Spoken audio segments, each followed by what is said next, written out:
Okay, good morning.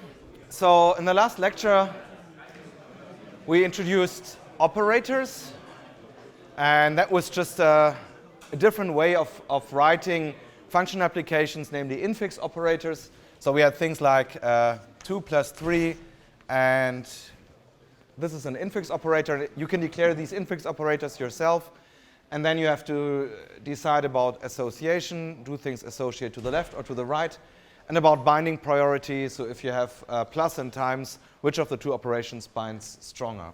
Something that I didn't explain in the last lecture is the following possibility. You know that due to currying, you can apply functions that take two arguments to just one argument. So here, plus has the type int to int to int. And so if you apply plus to only one argument, you have a function from int to int. And indeed, you can use this also for infix operators. So you can write something like this. And this is a function, namely the function that waits for another argument and adds 2 to it. So if you say f equals 2 plus, then you can write f of 3, and the result will be 5. Or you can say something like g is 2 minus, and if you apply g to 3, you get minus 1. You can also say h is minus. With minus, it's a bit problematic. But you can, for example, also say things like colon 1, 2. And this is the function that waits for an argument and then inserts this into the list 1, 2. So if you apply h to 0, you get the list 0, 1, and 2. So this partial application is also possible for infix operators. Then afterwards, we introduced Haskell Expressions. And this is the grammar for Haskell Expressions that we had up to now. So what are expressions in Haskell? Well, it's the easiest form of an expression is a variable. And syntactically, this is just a string starting with a lowercase symbol. Then we have the possibility to have data constructors. These are strings starting with capital symbols. And the idea is that variables, they have some definition. You can evaluate them, whereas data constructors, they are not evaluated. They are used to construct objects of data structures. Then we have some primitive data types for integers, floating point numbers, and characters. They are also expressions. And if you have complicated expressions, if you have simple expressions, you can combine them to more complicated expressions. For example, by creating a list of expressions. This is done by using square brackets and commas. By creating strings, and strings are just lists of characters. But for strings, we have this short notation in double quotes. You can create tuples. So this is a tuple of expressions. And you can apply expressions to each other. So this means expression 1 is applied to expression 2. The result is applied to expression 3, and so on. And then there are some further possibilities. There's the if-then-else expression, and the meaning is if this Boolean expression is true, then the result is expression 2, and if it's false, the result is expression 3. We have the possibility to have local declarations. We had that already before with the where clause, but there's another possibility using this let clause. So here the meaning is that this is a sequence of local declarations, but they only hold for this expression x. So the value of this let expression is x, but in x, all these local declarations that are listed here are taken into account. And then finally, the last expression that we had in the last lecture is this case expression. And this is just pattern matching in a single expression. So this means that to evaluate this, one checks whether pattern 1 matches this expression. And if this is the case, then the result is expression 1. Otherwise, one checks whether pattern 2 matches this expression, and then the result is expression 2, and so on. So this is what we've done in the last lecture. And we're missing one single expression that is still to come, namely the so-called Lambda expression. And Lambda expressions, they look like this.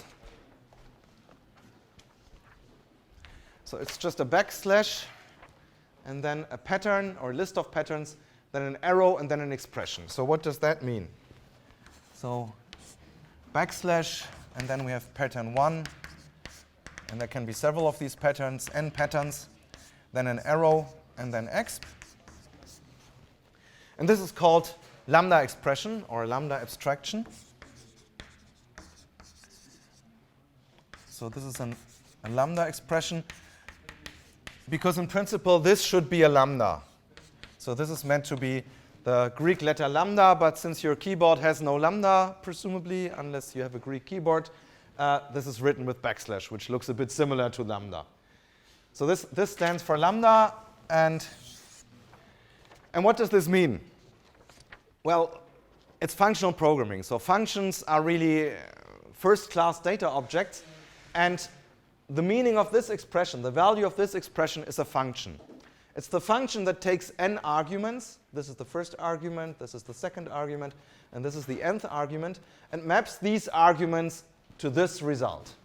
So what is the value? The value is the function that maps the n arguments pattern 1 to pattern n to the result exp.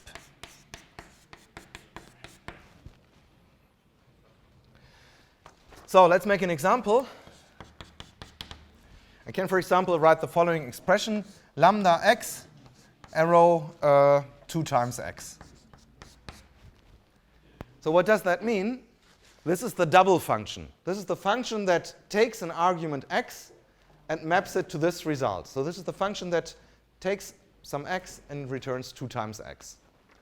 So this is the double function.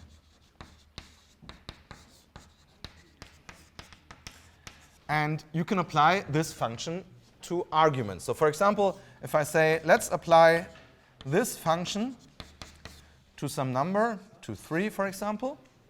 And application is just you write the two expressions beside each other, like here. So you would apply one expression to the next expression. And so you can apply this expression to this expression. And the result is the following. The result is the thing after the arrow, the expression after the arrow. But this argument x is replaced by 3. So the result is 2 times 3. In other words, the result is 6. Or you can write something like this. Lambda x y goes to x plus y. Now what is this? This is the addition function. It's a function that waits for 2 arguments. This is the first argument, this is the second argument, and it returns the sum of these 2 arguments. So if I apply this to 2 and 3, so I now have 3 expressions beside each other, then the meaning is, let's first apply this expression to that. So what is the result of applying the first expression to the second expression? Well, the result is the following. This x is replaced by 2. So the result is the function that looks like this. It's a function that waits for an argument y and maps it to 2 plus y. So this function is now applied to 3, and so what we get is 2 plus 3, which is 5. So in functional programming, it's possible to express a whole function in a single expression. So these lambda expressions,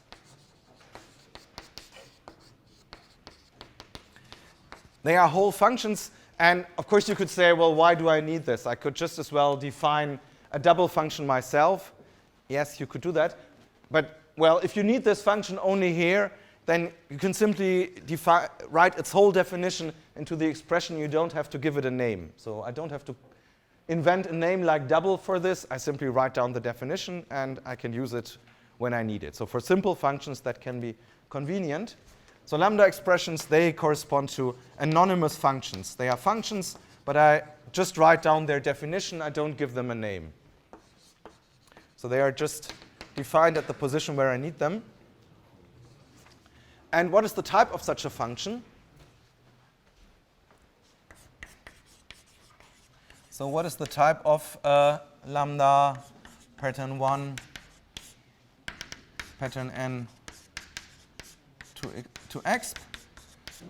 Well, it depends what the type of these patterns is and what the type of this expression is. So if this pattern has type 1, and this pattern has type 2, and this pattern has type n, and this has the type,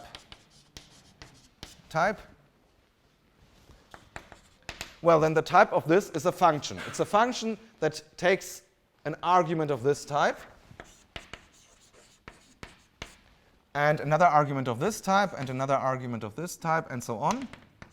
And the last argument has type n, and the result has this type. So the type of this expression is really a function type from this argument, and this argument, and this argument to this argument. Yes? Can you use let in a lambda expression? According to this grammar, yes. So if this grammar is correct, which is what I hope, yes. So in this expression over there, you can do that. So let's make another example. Up to now, we defined something like this. Plus of xy equals x plus y.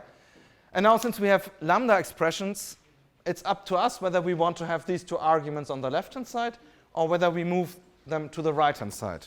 So this is the same as writing plus is the function that takes x and y and returns x plus y. So whether you write this or whether you write that, that's up to you, just the same thing.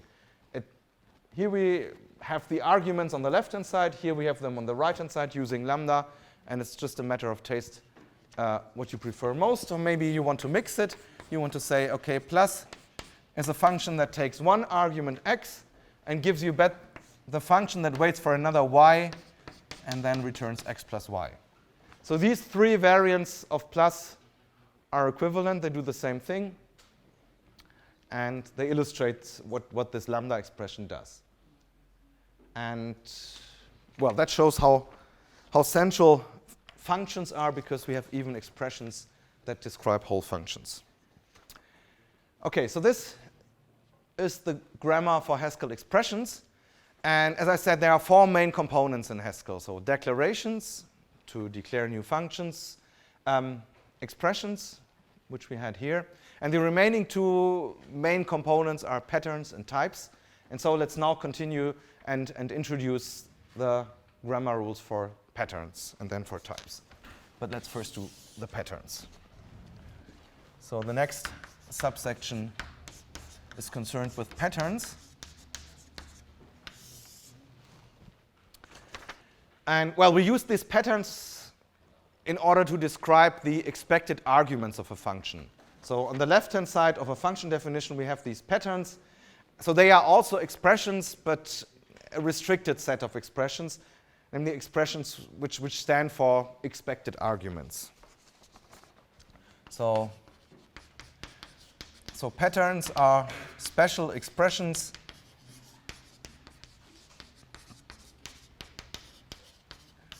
to describe the forms of expected arguments in a function.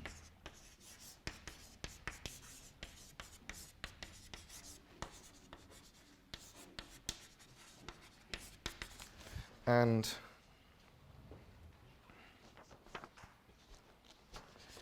to illustrate this again, let's look at an example, and let's also illustrate again how pattern matching works, because pattern matching is the process which tries to find out whether the pattern matches an actual argument to the function.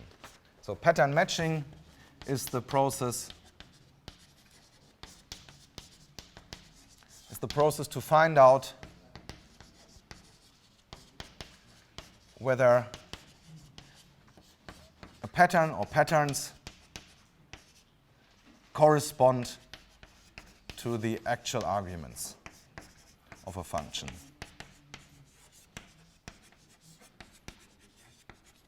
So to illustrate this,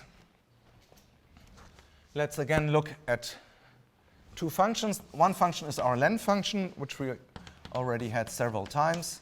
So it's this length function that takes a list of integers and returns at length. So if the list is empty, the length is 0. And if the list is not empty, the length is 1 plus len x's. And here we have patterns. This pattern matches only the empty list. And this pattern matches every list that is built with this colon data constructor. So it matches every non-empty list. Let's use another algorithm in parallel, namely the algorithm append. And what should append do? Append should take two lists and concatenate them. So it takes the first list and appends the second list at the end of the first list. So append takes also a list of integers and another list of integers, and it returns a list of integers. So how does that work? Well, if the first list is empty and the second list is arbitrary, then if I want to append them, what do I get? I get the second list. So I get y's. And if the first list is not empty, then I know the first element of the appended list. The first element will be this. So I already know that the resulting list will start with x.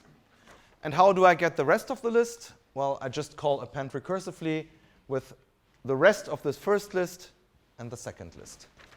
So here I call append x's and y's. And in fact, this append function is predefined in Haskell, but not under this name.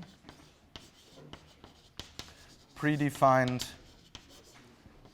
as the infix function plus plus. So if I take 0, 1, plus plus, 2, 3, 4, then I get 0, 1, 2, 3, 4.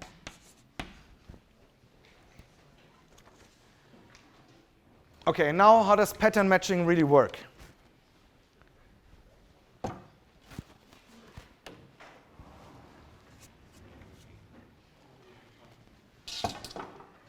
So to illustrate how pattern matching works, let's look at the following expression, len of append list with only the element 1 and list with only the element 2. So how does evaluation in Haskell work? Well, we know Haskell does lazy evaluation, so Haskell wants to evaluate the outermost function. So it wants to evaluate len and not append. Okay, so let's try to do this. If we want to evaluate len, then we look at the definition of len, and Haskell checks the equations from top to bottom. So Haskell would like to check whether it can apply this equation. Now here the pattern is the empty list, and here the pattern is this append term. So Haskell has to find out whether this pattern matches this. And to find this out, we need to know what is the outermost data constructor of this argument. Does this start with the empty list or does this start with colon? And well, we don't know at the moment because the outermost function symbol here is append. It's not a data constructor. So to find out whether len's first equation is applicable,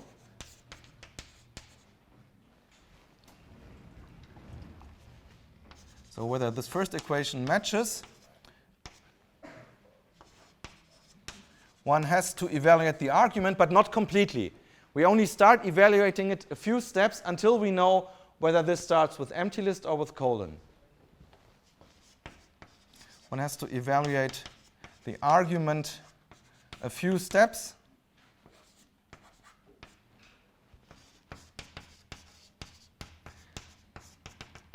until one knows whether its result starts with colon or with empty list. Its result starts with empty list or with colon. So in our example, we now start evaluating append, but we don't evaluate it to the very end. We only do it until we know whether the result starts with colon or with empty list. So this thing here is a syntactic shorthand for this term. So this is 1 inserted into the empty list. So we have to evaluate append first, at least one step. So is the first equation of append applicable? No, because here the first argument would have to start with the empty list, but the first argument here starts with colon.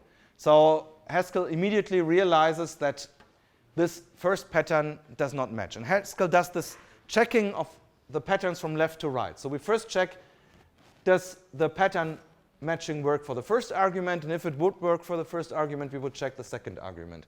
But here we already realized that the first argument fails. And so we move on to the next append equation. And now we see that pattern matching works. So x becomes 1, x's becomes the empty list, and y's becomes the list containing only 2. And so we do one evaluation step for append. So we get len of 1 colon append empty list and list with 2. And now we don't evaluate append any further because we only evaluate it as long as it's absolutely necessary. We do lazy evaluation. Yes? How can I be sure that in the next step this value will be not removed from the list? Well, this value cannot be removed anymore because this is a data constructor. Data constructors are not evaluated. They remain as they are.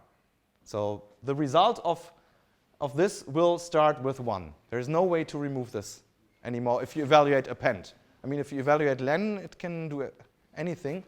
But colon is not evaluated. Colon is fixed. It's a constructor. It cannot be evaluated. It cannot be removed. So for sure, the result of this will start with 1.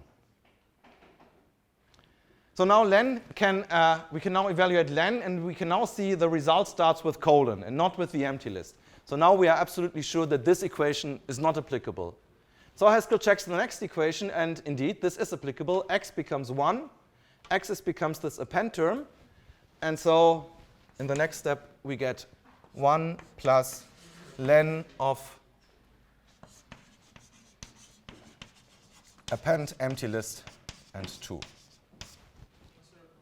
Yes? Write the next like append x double with empty list and then return empty list. Again, please. Append x and double. So you want to write append? Yes, and with one element, so x double colon, semicolon, and empty list. So we have only one element. And then ys, and then return empty list. You want to add this as a defining equation of append? Yes. Okay. Well, it does not compute append. It computes something strange, but yeah, okay. Then the problem is it should evaluate further to check out some problems with it. No, if this were your so you want to replace this defining equation by this one, yeah? To add it. You want to add it? We have both, yeah. Well, if you add it in the end, it will never be executed because Haskell evaluates equations from top to bottom. And, well, every argument that would be matched by this pattern is also matched by this pattern. So if you add it in the end, it plays no role. It will never be executed. But if you put it to higher level? If I put it to the higher level, yeah, I can do that. Then for empty lists here, it will be executed. And for non-empty lists here, this thing would be executed. Then we should evaluate 2 steps. Why? So let's move this. So this should be the second equation, okay?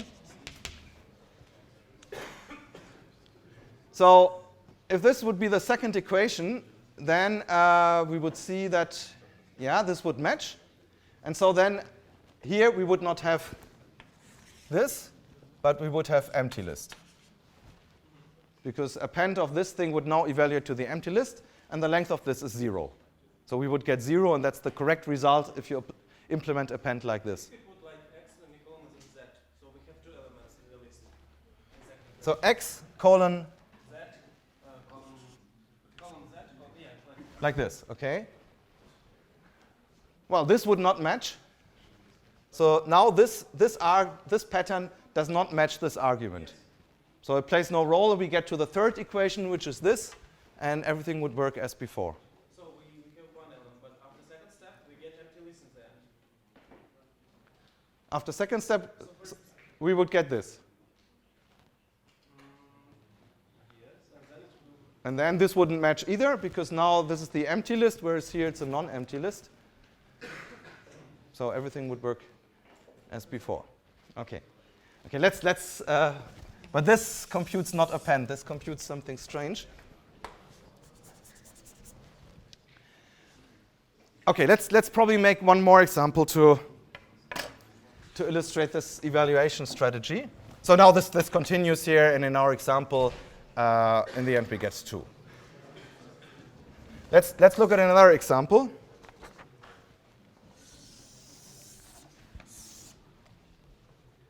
So let's do something non-terminating, because this helps to illustrate the evaluation strategy.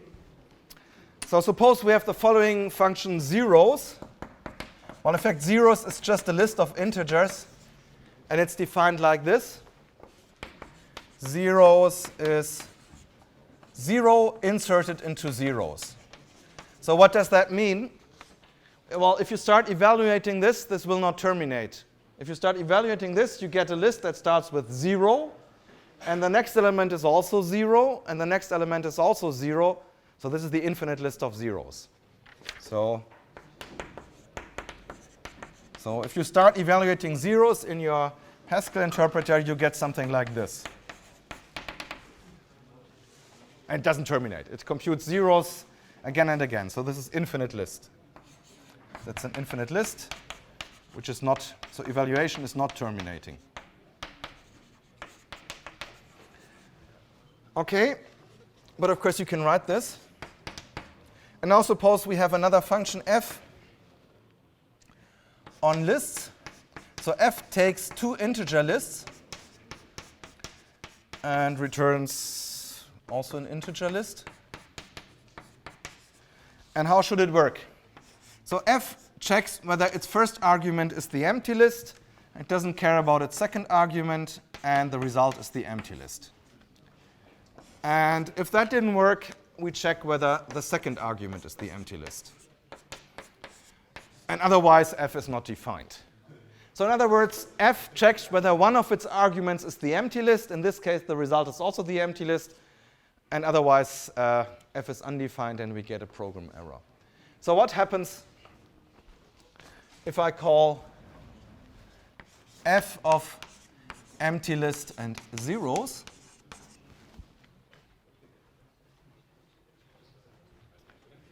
Is empty list. This is terminating, clearly. So this is obvious because I do outermost evaluation. I do not evaluate the zeros, but I want to evaluate f. And obviously, this first equation matches, so everything is fine. Now let's exchange the arguments. What happens if I call f zeros empty list? Is this also terminating? Well, let's do this step by step. So Haskell wants to try to find out whether it can apply this equation. Now that's not clear, because to decide this, I have to look at the patterns from left to right. So the first pattern that I have here is empty list. And so I have to find out, does this pattern match my actual argument? So in other words, is this the empty list or not? Does this start with empty list, or does this start with colon? Well, at the moment, we don't know. So Haskell starts evaluating zeros. But it doesn't have to evaluate it to the very end. Let's do it one step. So we evaluated one step, and then we get 0 colon zeros. And now Haskell again wants to evaluate f. And now we can see that this first defining equation never matches, because here we have empty list, but there we have a non-empty list. Here the outermost data constructor is colon. And so we know that the first equation is never applicable, and so Haskell abandons this first equation and looks for the next equation. And in the next equation we see, axis matches this 0 colon zeros, and this matches the second argument. So yes, the second equation is applicable, and the result is also the empty list. So this is also terminating. So it's really crucial to keep in mind, if Haskell evaluates arguments, then it only evaluates the arguments as long as absolutely necessary. As soon as Haskell can decide that the pattern matches or that the pattern does not match, no further evaluation of the argument is required, and again we do outermost evaluation. And for that reason, f terminates even if I exchange zeros in the empty list. Okay, so this is something important to keep in mind. So now we know a bit more about pattern matching. And what are patterns? Well, essentially patterns are terms built out of data constructors and variables. But there's one restriction. So patterns are essentially expressions from data constructors and variables. From data constructors and variables. But there's one important restriction, namely patterns must be linear. But no variable may occur twice on the left-hand side of a function definition. May occur twice or even more often on the left-hand side of a function declaration. So what do I, and this is called linear patterns. So what do I mean by that? I mean that the following function definition is not allowed. So suppose we want to define a function equal, and equal has to find out whether two lists are equal. So we have a list of integers and another list of integers, and this function equal should find out whether the two lists are the same. So the result is a Boolean, and well, how can we find out? So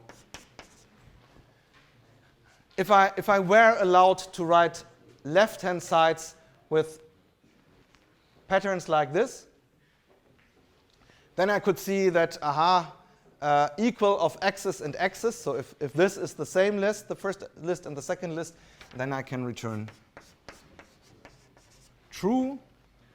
And when are two lists unequal? Well, there are many cases where this happens. And in particular, it happens if I have x's here and x colon x's here. And there might be other cases where two lists are also unequal, but let's leave it like this. So if this list is one element longer, then clearly these two lists are not the same. So that looks probably more or less sensible. But if this were allowed in Haskell, then we would have problems, because then suddenly the result of the evaluation might depend on the evaluation strategy. So there are now expressions which you can reduce to, which you can evaluate to true, but you can also evaluate them to false. And it just depends on the evaluation strategy whether you get true or false. And that's very undesirable. And well, how can you do this? You can think about an expression containing equal that evaluates both to true and to false while I wipe the board. Maybe you can come up with something like that. So does anybody have an idea for an expression that evaluates both to true and to false? Yes? Yes. Equal 0, zeros.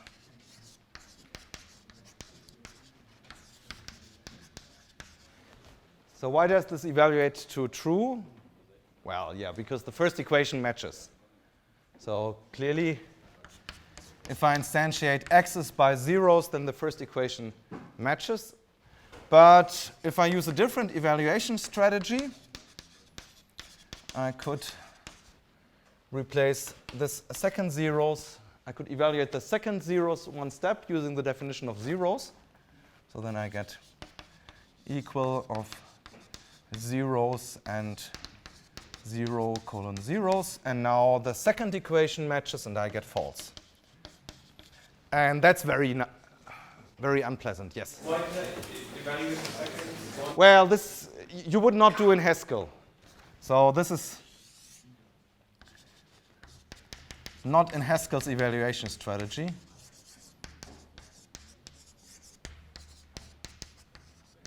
So yes, as long as you fix the evaluation strategy, the result is of course deterministic.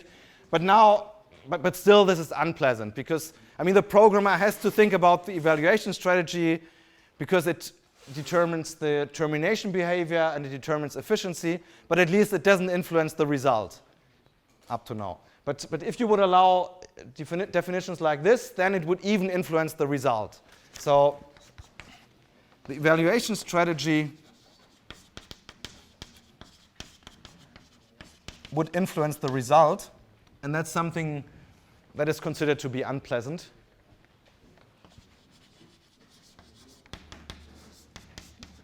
Would influence the result. And since this looks confusing, it was decided to disallow this. And for this reason, these nonlinear patterns are not allowed. So in Haskell, you may not define something like this. A variable like axis may only occur once on the left-hand side, but not twice. So this is not allowed in Haskell. If you try this, the compiler will reject it.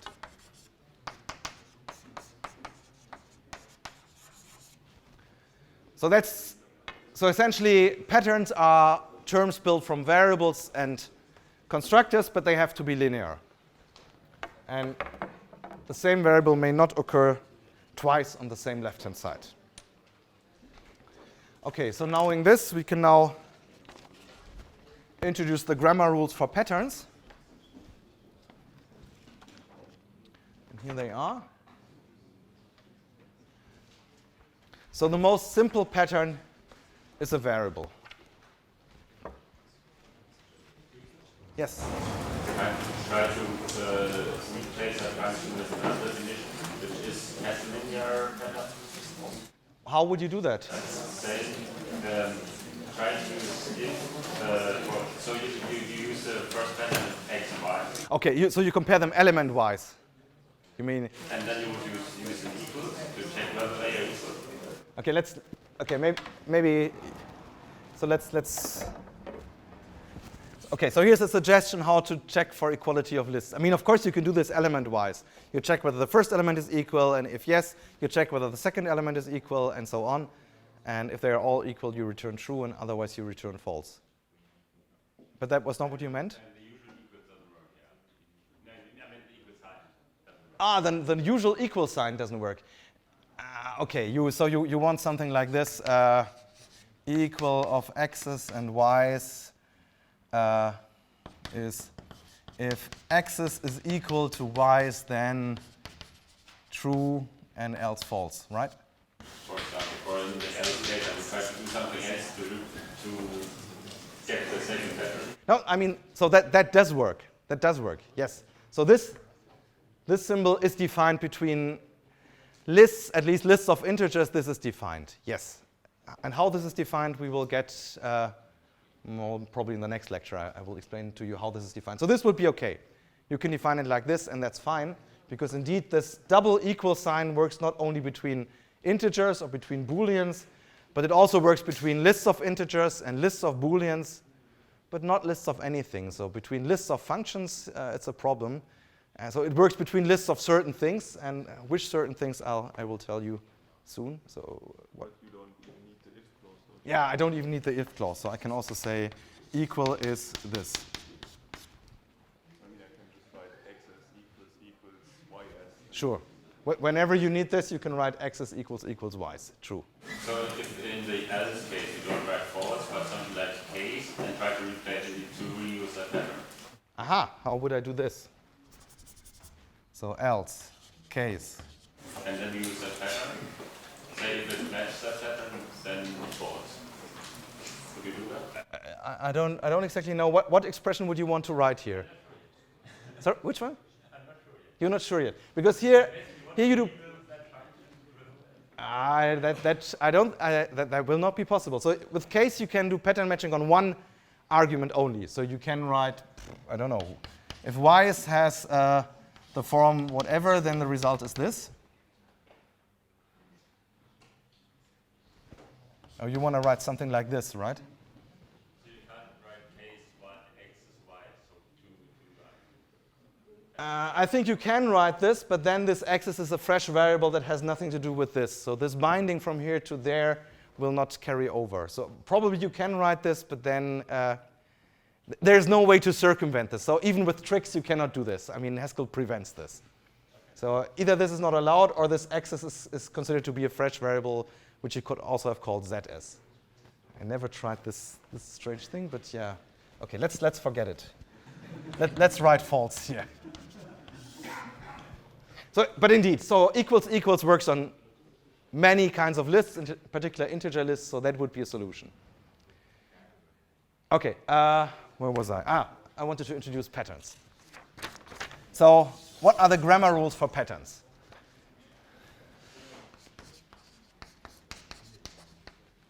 Patterns.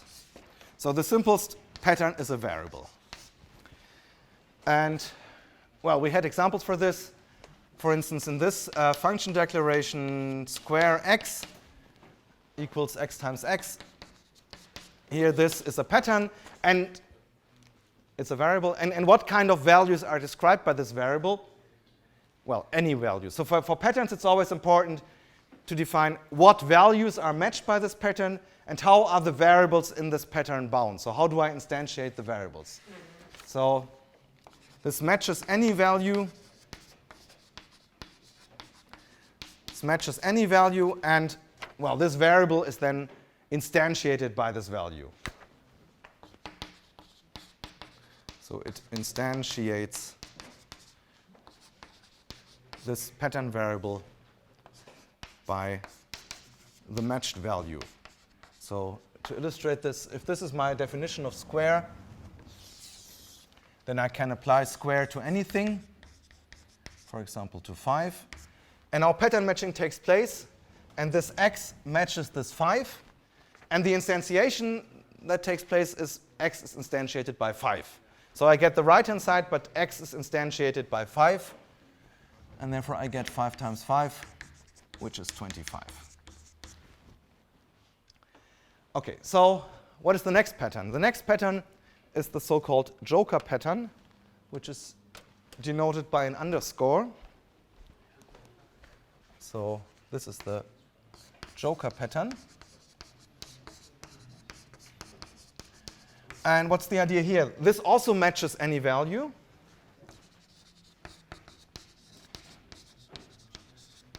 But in contrast to the pattern before, no variable instantiation takes place.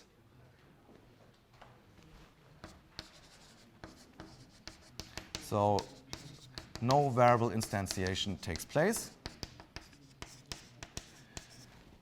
And let's look at an example. We had this conjunction function, this und function. So if I have und of true and y, the result is y. And, well, up to now, I wrote und of x and y equals false, because in all other cases, the result is false. But in fact, then the value of the arguments x and y is not really interesting, because the result is false anyway. So I could also write this. Und of anything and anything is false. So this means this matches anything. I don't care about the result. This also matches anything. I also don't care about the result. And in particular, if I have two occurrences of this underscore, then they can also match different values. So two occurrences of underscore may match different values.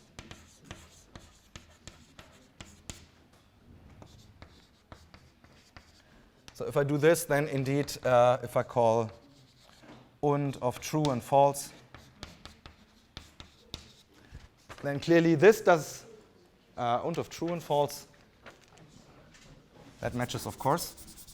But und of false and true. So und of false and true, clearly this first equation doesn't work because true doesn't match false. But this equation does work because underscore matches false and underscore also matches true. Underscore matches anything, and the result is false. So this I can use whenever I'm not really interested in the actual argument. And here I'm not interested because I know the result without looking at the arguments exactly. So that's the joker pattern. now what's the next? Yes. Is it possible to predefine the return value of the function as a joker pattern also? For example, to write const, then double column, and then underscore, underscore, something like that. So you want to use the joker pattern on the right-hand side? No, I mean to use it as a definition of the function, as a definition of the parameters the function should take. So can you give me an example? Double column.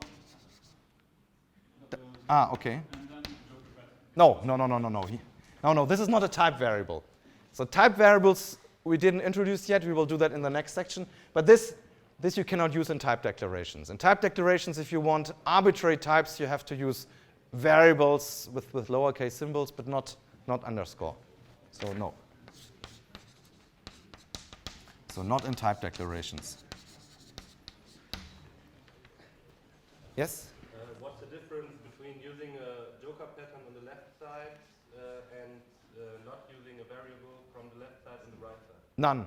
There's no difference. It's just exactly the same thing, but this is probably clearer because this indicates you didn't forget to use this variable accidentally on the right-hand side, but this was on purpose. If you do this, you make very clear, I don't care about the arguments.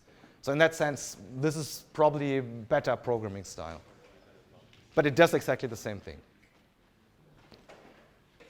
OK, now the next forms of patterns are fixed values of primitive data types. So something like integer, float, character, and in fact also strings.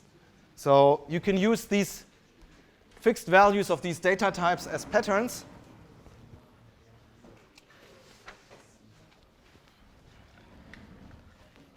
So you can write an integer or a float or a character or a string.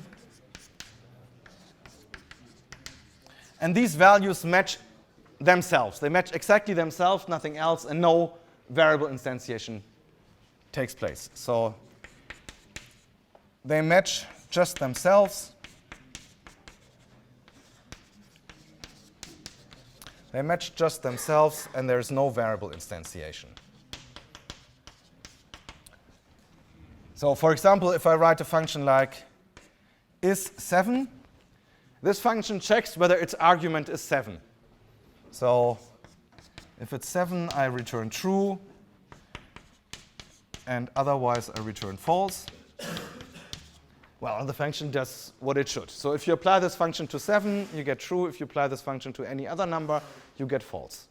So this pattern 7 matches the number 7 and nothing else. OK, so that's not too complicated. And well, this is something you can use for these primitive data types, for this primitive predefined data types. But for all other data types, typically you do pattern matching by data constructors and variables. So this, as soon as you have already n patterns, you can apply a data constructor to them, and then you get a new pattern. So as I said, patterns are essentially expressions built from data constructors and variables. So if you have patterns, you can apply a data constructor to them, and you get a new pattern.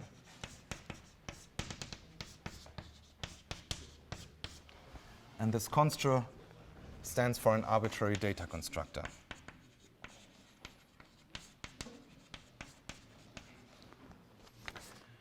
So for example, we used this already here, because this true here is a data constructor. It's a data constructor of type bool, and well, it matches exactly the value true, nothing else, because it's a data constructor of arity 0. But we also had data constructors of higher arity. So what does this match? So this matches all values of the form constructor, so that they have to be built with the same data constructor. And then constructor has n arguments. And this matches if pattern 1 matches T1, and pattern 2 matches T2, and pattern n matches Tn. And they all have to do this matching with the same instantiation. with the same. Okay, no, let's remove this. So they have to match, and the variable instantiation is combined by these matches. So all the instantiations that are necessary here are used, and all the instantiations that are necessary here are used, and so on. So let's look at an example.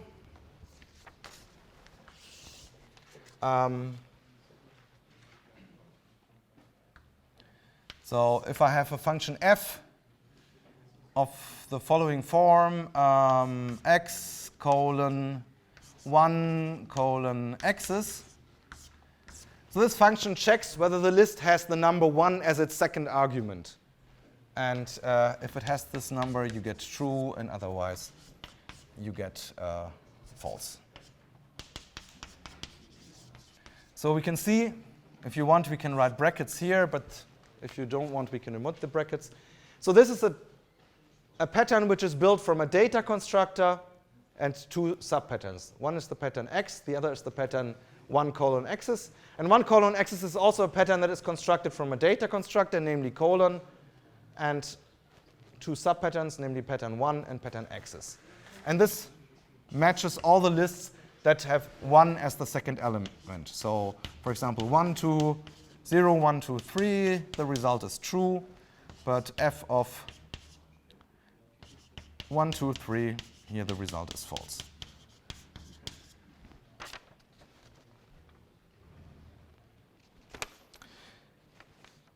Okay, so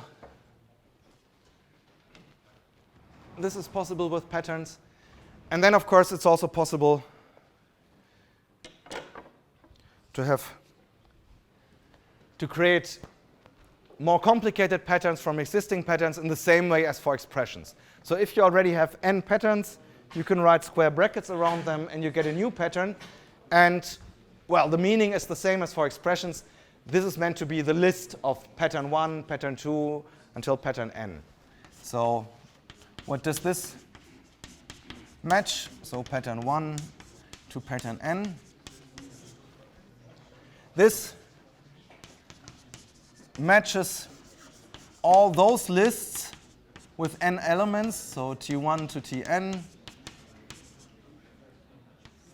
If pattern 1 matches t1, and so on. And pattern n matches tn. So let's also look at an example. For example, suppose you want to write a function that checks whether a list has length 3. Why not? So let's write a function has length 3. So I need a pattern that matches all lists of length 3. And if this thing is a list with length 3, I want to return true. And otherwise, I want to return false. So has length 3, otherwise is false. So how would a pattern look like that matches lists of length 3? Square brackets, Right. Underscore, underscore, underscore. So this matches all lists of length exactly 3. And so this is possible. So that's the idea of lists of patterns. Of course, you can also write x, y, z in there. It does the same thing. But since I'm not interested in x, y, and z, underscore is probably more appropriate. OK, and the last form of pattern is also not surprising. These are tuple patterns. So I can also write patterns beside each other and use round brackets. And, well, such a tuple pattern matches all tuples, where pattern 1 matches the first component of the tuple, pattern 2 matches the second component of the tuple, and so on. So I can also write the tuple of pattern 1 to pattern n. And this matches an actual argument with n components, a tuple with n components, if pattern 1 matches T1, and so on, and pattern N matches Tn. And we had examples like this. And let's do this once more. Let's write the maximum function again. So the maximum function, let's this time write it a bit more complicated to illustrate this pattern matching on tuples. So suppose I want to find the maximum of two natural numbers. Now this version of the algorithm will not work correctly on negative numbers, but at least it works correctly on positive numbers. So if I want to know the maximum of 0 and y, and if I assume that all numbers are greater or equal to 0, then clearly the maximum is y. And you can see that this is a pattern because it's a tuple of two patterns. 0 is a pattern, and y is also a pattern. This matches just the number 0. This matches anything. Otherwise, if I want to compute the maximum of x and 0, it will be x. And now, assuming that all numbers are natural, I will only reach this case if x and y are greater than 0. And then I can compute the maximum by taking the maximum of x minus 1 and y minus 1 and increasing the result by 1. Now, that doesn't work properly for negative numbers, but for positive numbers, this is OK. This is maybe not efficient, but it illustrates how pattern matching works on tuples. OK, so now we've seen what patterns are. Yes? Is there a way to match this so that's a sequence of 1, 2, 3 somewhere in the list? So is the data constructor for concatenation, for example? No. So you would like to have something like you want to match lists which start with some x's, and then comes a 1, and then comes a y. So this would match all lists containing a 1 at some position. No, that's not possible. So this is not allowed. And why is this not allowed? Well, the problem is that this function plus plus is defined. It has a meaning. It can evaluate. So you may not have no defined functions in patterns. And why does one disallow this? Because, of course, it would be nice to write something like this. And the reason why this is disallowed is that pattern matching should be decidable and fast. And depending on what you write in here, pattern matching immediately would become undecidable. So, I mean, for some simple functions like this, it may be decidable. But for more complicated functions, it will easily be undecidable. And, well, that's bad. And even if it is decidable, it could be horribly inefficient. And pattern matching should be something that is very fast and completely syntactic. And so as long as you just have constructors in there, you just check for syntactic equality. But if you have something which is defined, you have to check for semantic equality, and that's very, very difficult. So the reason is pattern matching should be decidable and fast.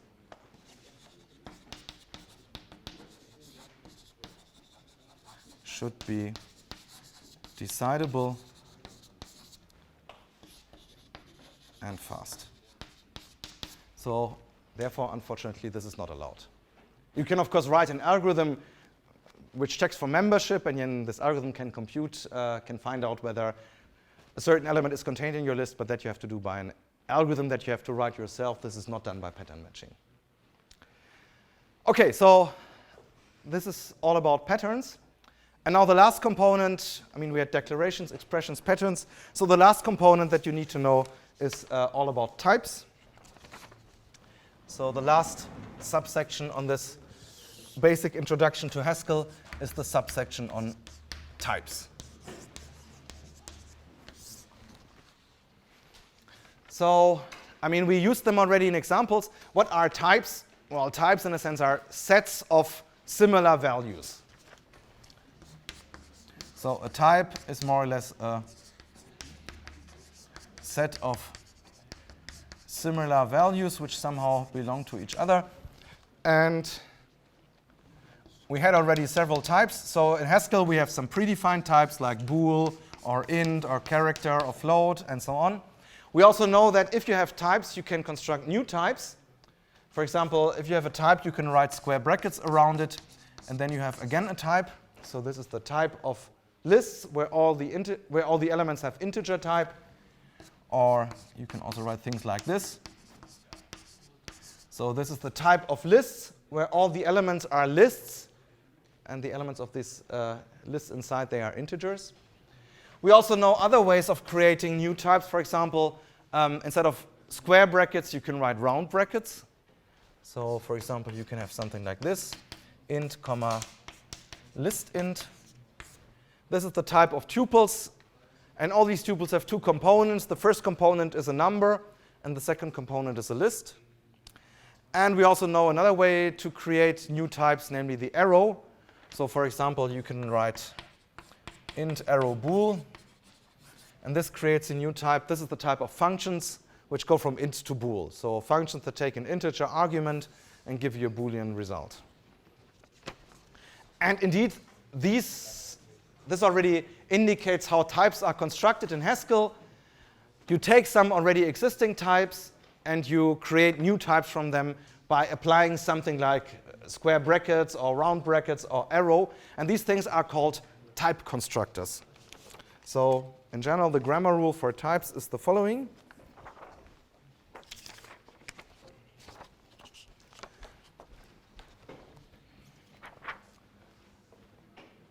Assume that you already have some types, type 1 to type n. Then you can apply a type constructor of arity n to them, and you get a new type. So what does that mean? So type constructor, this should be a type constructor of arity n.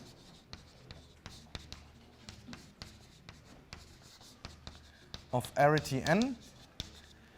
And so you can apply this type constructor to n already existing types. So to some type 1 and some type n. And then you get a new type. And in Haskell, some type constructors are already predefined, but you can define new type constructors yourself. And I will show you how later. So what are predefined type constructors in Haskell?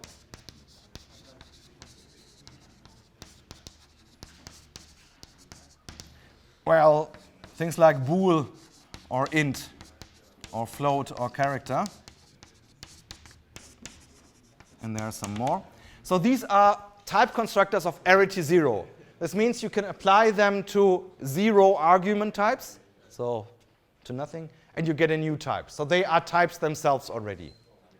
So this, usually you have to apply this type constructor to n already existing types, but in the case where n is 0, you have to apply it to nothing, and the type constructor on its own is already a type. So these are predefined type constructors of arity 0. And you can also see the syntax here. So the syntax for type constructors, unfortunately, is the same as the syntax for data constructors. It's a string starting with a capital symbol. So strings starting with a capital letter. So unfortunately, this is like data constructors syntactically. But of course, type constructors and data constructors are not the same. So with type constructors, you create a new type. And with data constructors, you create a new data object. So these things create data objects. And type constructors, they create new types. And you should not confuse them. So I hope that when we say und is a function from bool to bool to bool in this type declaration, then we mean bool. Bool creates a type, not a data object. You would never write something like this, und is a function from the type true to the type true to the type true. That makes no sense. Now this is nonsense. So here in the type declaration, you need types, not data objects. And similarly, if you apply und to objects, so we can apply und to true and false, but it makes no sense to apply und to the type bool and the type int. That's nonsense. So really keep this in mind. functions are applied to data objects and not to types. And the type of a function is a type and not a data object. So don't confuse this. I mean, syntactically, they are both strings starting with capital letters, but that's really not the same. Yes? So when we see a capitalized string, it should be clear from the context whether that is a Exactly. If you see a capitalized string, it should be clear from the context whether this is a type. So if it stands here, it should be a type. And if it stands here, it should be a data constructor. But in fact, it's not only clear from the context, because you have to declare these data constructors and also these type constructors. So there are declarations for this. We haven't seen them yet, because up to now we used only predefined data constructors and predefined type constructors. So you don't know how to declare them yet, but later this lecture, so in the next 20 minutes, you will see how to declare them yourself, I hope. Okay, so we've seen that there are predefined type constructors of arity 0. Now the question is, are there also other predefined type constructors of arity greater than 0? And yes, so there are also other predefined type constructors. For example, the square brackets. That's a predefined type constructor of arity 1. So, because what does it do? It takes a type, one argument type, and creates a new type. The only thing is that the syntax for this special predefined type constructor is different. Normally you write the type constructor first and then the argument types, whereas here, well, you write these square brackets around the argument type. So whenever you have a type, then writing square brackets around it gives you also a type. So what this means is that writing square brackets is a predefined type constructor of arity 1. It's a predefined type constructor of arity 1. And indeed, from one argument type, it gives you a new type, namely the type of lists. So this is the type of lists with elements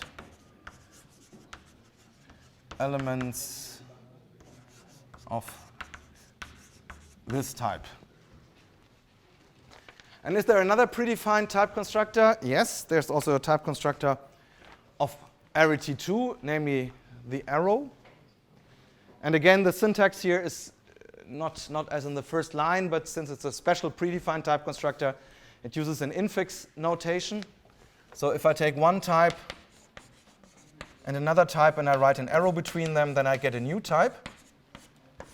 So in other words, this arrow is a predefined type constructor of arity 2. It's a type constructor of arity 2. And, well, this is the type of functions from type 1 to type 2.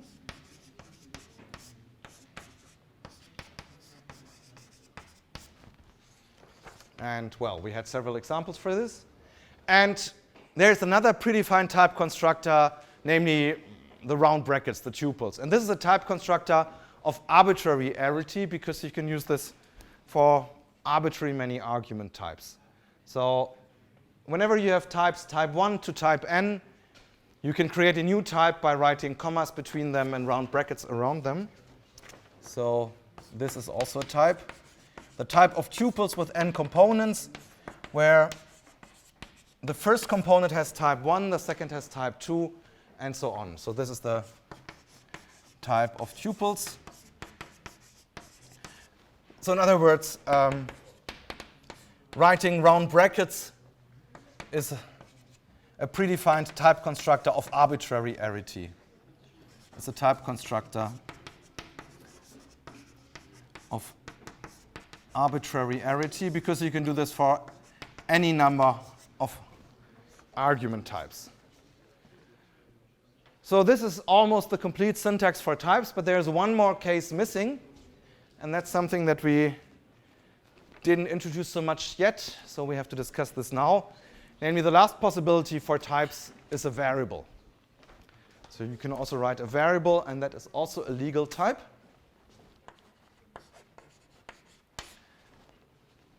And this variable then stands for a type variable. So again, this is different from the variables that we had up to now. Up to now, variables stood for objects, for concrete lists or for concrete Boolean values or concrete integers. Now, this is a type variable. But of course, unfortunately, the syntax for type variables is the same as the syntax for object variables.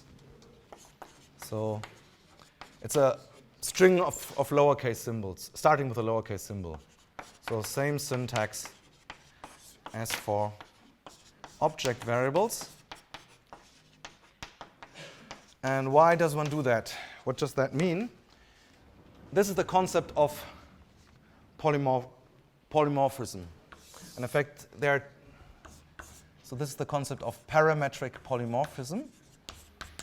So this is something that I have to explain at this point. Polymorphism. So what does that mean? Polymorphism comes from Greek, and it means that something may have many faces. So one and the same thing may behave differently. And there are two forms of polymorphism. So parametric polymorphism, if you use this in computer science, then typically what is meant is that you can apply a function to arguments of different types. And parametric polymorphism means you have one implementation of the function, but still you can apply this particular implementation to arguments of different types. So one function implementation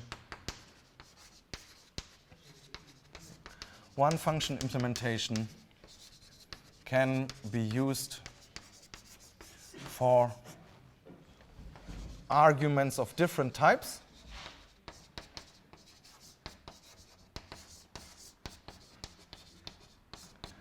And the other variant is ad hoc polymorphism.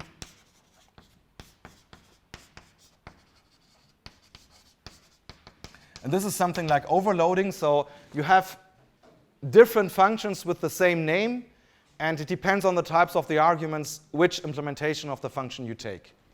So different function implementations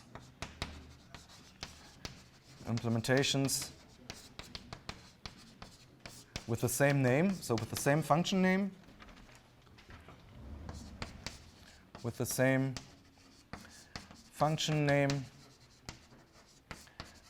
used for arguments of different types.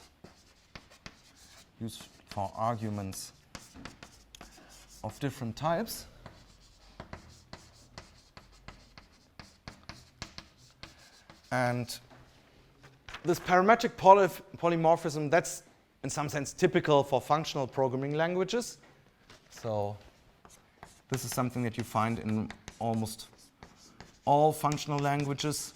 And ad hoc polymorphism, that's something that is typical for object-oriented languages, because there you have concepts of subclasses and superclasses, and there this makes a lot of sense. So this is typical for object-oriented programming. But the world is not black and white, but there are lots of mixtures.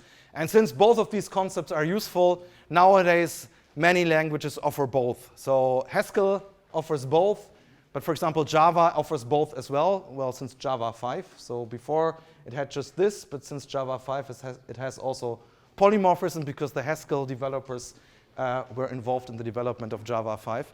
So if you know Java, then you can be relaxed because in Haskell, parametric polymorphism looks much simpler than in Java. So in Java, this is what is called generic types. And in Haskell, this comes as parametric polymorphism, and it's the same idea. So many modern languages have both. So many modern languages have both forms of polymorphism. And that's true for languages like Java, but it's also true for Haskell.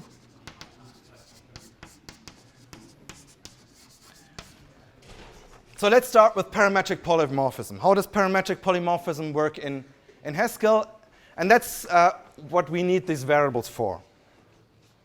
So parametric polymorphism means we have one implementation of the function, but it can be used for arguments of different types. And maybe the simplest form of this is a function like this. So what does this function do? I called it ID because it computes the identity. And here you can see this concept in the type declaration of the function ID. I have a variable. So this small a is a variable, a type variable, and it stands for an arbitrary type. So this means I can apply this function ID to arguments of arbitrary types. I can apply it to integers, but also to booleans, to lists, to functions, to anything. And the result type, the type of the result is also a. So if I apply ID to an integer, I get back an integer. If I apply it to a list, I get back a list, and so on. And this is the definition, ID of x equals x. It's the identity. So indeed, this works. And it works on arbitrary forms of arguments. So if I apply ID to 5, I get 5. But if I apply ID to true, I get true. And if I apply ID to the function square, I get square. So I can really apply this to arbitrary arguments. So the type variable can be instantiated by arbitrary types. By arbitrary types. And if the variable occurs several times in the type declaration, as it is the case here, then all of these occurrences have to be instantiated in the same way. So this goes from int to int or from bool to bool, but it doesn't go from int to bool. I mean, these two occurrences of a, they have to be instantiated by the same type. So it can be instantiated by an arbitrary type. And now you might say this identity function looks boring, but think of the length function, and the implementation of the length function that we had before, in fact, works completely independently of the type of the arguments. So if you want to compute the length of a list of integers, then this function declaration works fine. And if you want to compute the length of a list of booleans, then this function declaration works fine as well, because I mean, you never look into this x here. You don't care whether this is an integer or a boolean. You just count the length. So it makes a lot of sense to use the same function definition no matter what the type of the list elements is. And we can now do this because I replaced this int here by an a. And so this means I can apply length to a list where the elements have type a, and a can be anything. So I can apply it to lists of integers, but also to lists of booleans, and the same function implementation is used. So this looks very natural, and this makes life a lot easier. I mean, it would make no sense to implement different versions of length for different types of lists. And to give you another example, let's look at this append algorithm. We had append before. So append takes two lists and concatenates them. And, well, what should the type of append be? Now I want to make it in a polymorphic way, so I want to use type variables. I don't want to use a list of integers here, and I don't want to use a list of integers here, and I don't want to use a list of integers here, but I want to do it as general as possible.